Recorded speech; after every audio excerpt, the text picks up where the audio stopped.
नमस्ते। तो क्या लॉजिकल रीजनिंग की पहेलियां सुलझाने के लिए सब तैयार हैं? आज हम देखने वाले हैं 5 मुश्किल सवालों को सॉल्व करने के कुछ ऐसे कमाल के शॉर्टकट्स जो न सिर्फ आपका टाइम बचाएंगे बल्कि दिमाग की बत्ती भी जला देंगे। देखो, लॉजिकल रीजनिंग को ना कोई मुश्किल एग्जाम मत समझो। ये तो बस पैटर्न पहचानने का एक मजेदार खेल है। बस एक सही नजरिया चाहिए और फिर देखो कैसे कोई भी सवाल चुटकियों में हल होता है। तो ये रही हमारी आज की 5 चुनौतियां। हम नंबर सीरीज को क्रैक करेंगे, फिर एक सीक्रेट मैसेज को डिकोड करेंगे, ट्रायंगल्स गिनने में मास्टर बनेंगे, एक मिसिंग नंबर को ढूंढ निकालेंगे और आखिर में नंबर एनालॉजी की एक बहुत ही शानदार ट्रिक सीखेंगे। तो चलो शुरू करते हैं एक एक करके। तो चलो पहली चुनौती का सामना करते हैं, नंबर सीरीज। देखो, इन सवालों का एक गोल्डन रूल है।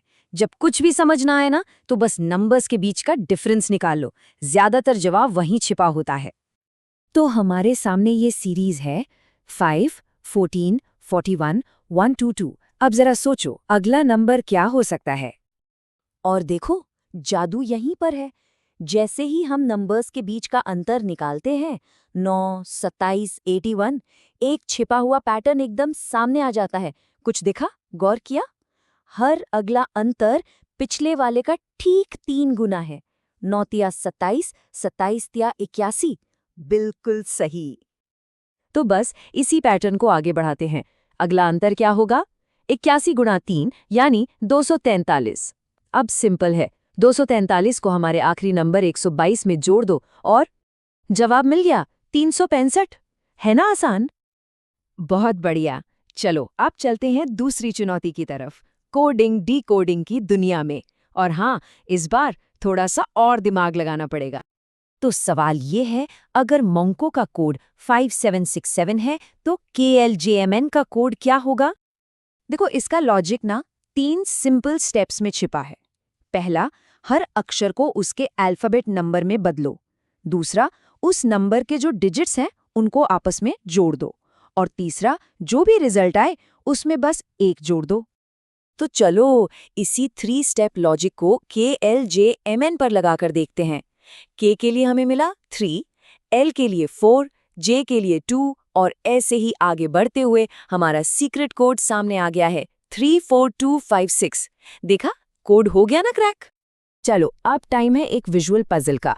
ये तस्वीर देखने में कितनी कॉम्प्लिकेटेड लग रही है ना? लेकिन यकीन मानो, इसको सॉल्व करने की ट्रिक बहुत ही आसान है। तो ट्रिक ये है, किसी भी सिंगल लेयर ट्रायंगल के लिए उसके बेस पर जितने सेक्शन हैं उन पर नंबर डालो और फिर उन सारे नंबर्स को बस जोड़ दो। बस वही है टोटल ट्रायंगल्स का नंबर। तो अब इसी ट्रिक को लेयर बाय लेयर लगाते हैं। सबसे नीचे वाले लेयर से शुरू करते हैं, जहां से हमें मिले 28 ट्रायंगल। अब उससे ऊपर वाली लेयर में है 15, फिर तीसरी लेयर में 6 और सबसे ऊपर चोटी पर सिर्फ 1 ट्रायंगल। अब बस इन सब को एक साथ जोड़ना बाकी है। 28 + 15 + 6 और +1 और कुल मिलाकर हमें मिलते हैं पूरे 50 ट्रायंगल। है ना कमाल की ट्रिक? ओके, हमारी चौथी पहेली है मिसिंग नंबर वाली। इसमें जो हल होता है ना, वो अक्सर बाहर और अंदर के नंबर्स के बीच एक सीधे साधे गणित के रिश्ते में ही छिपा होता है।